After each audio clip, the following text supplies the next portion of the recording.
Alright guys, we're back with another one, and this is my last word review of the LG K10.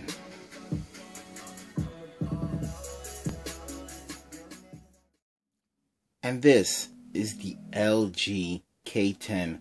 This is a budget-minded smartphone in the right price.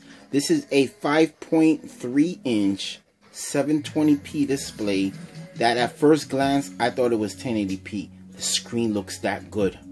LG logo here at the bottom. 5.3-inch screen at 720p.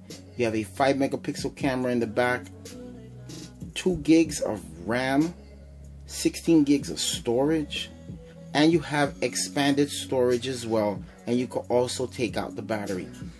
13 megapixel camera in the back with flash, and you also have the LG buttons located at the traditional spot in the back. Volume up and down, power button in the back, LG logo, and you also have the speaker. And check this out. You have a very grippy back, so this is a phone that can actually go without a case. Nice looking phone. You have a dark type of chrome on the sides, no buttons at the sides. The phone is absolutely free.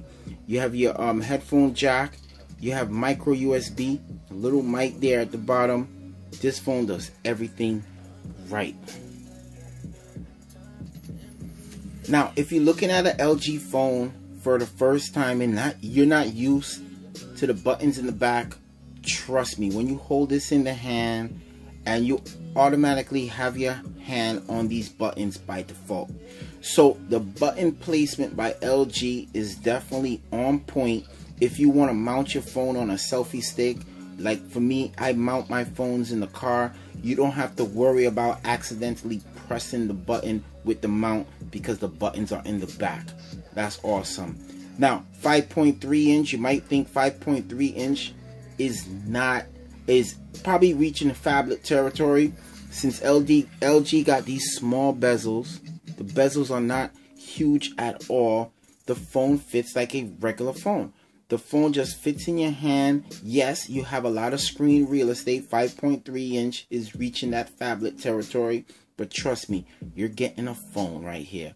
This is a fantastic phone that has a lot of grip. You don't have to be worried about dropping it because you got some grip in the back. Now, when it comes to the screen, like I said, the screen is a very punchy screen. The at 720p, it looks real good. This is not even at full brightness, but the more comfortable I would say is about 30-35%. You keep the brightness levels and you'll be enjoying this phone with no problem. But for video purposes, we're gonna bring it up a tap. This screen is awesome. Now, when it comes to the front-facing camera, you got your normal front-facing shooter. It does the job. Definitely does the job. It's not a bad shooter at the front. It's on par with most of the phones out there right now. Now, when it comes to the charging, it charges by micro USB, and you're looking at a battery life over 8 hours. So definitely at your work shift, no matter how you use the phone, you're gonna definitely get by your work shift at work without running out of battery. So I would say at max, you could probably get, with moderate use, a good 10 hours or so. If you really don't use the phone a lot, it has some good standby time, so you can go a little bit further. Battery life is not bad, especially for a budget device. Now, when it comes to the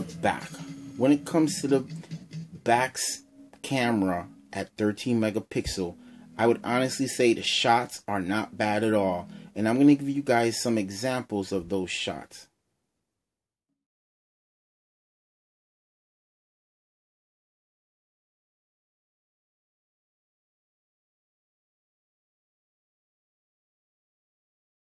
Cameras, whether it's in the front or the back, but definitely the back camera, you can definitely feel sure that this 13 megapixel camera is not going to disappoint. When you sending those photos of a family, you sending those photos of yourself, whatever it may be, that fancy car you just bought, the camera is going to give you a good representation. You don't have to worry about that. Also, you have the familiar lock code when you want to unlock your phone. You have the familiar swipe up to unlock your phone, and you know, you can put in the number pin and everything. So you have all your security features right here on this phone, and you have a swappable battery.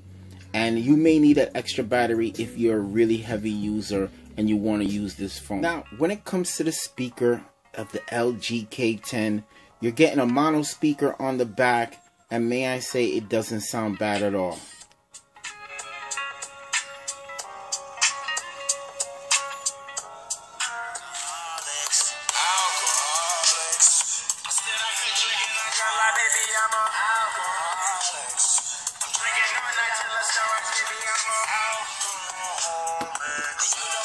Not bad at all. The sound is pretty deep. Sounds good. So when it comes to the OS, not bad. You can have a lot of tabs open.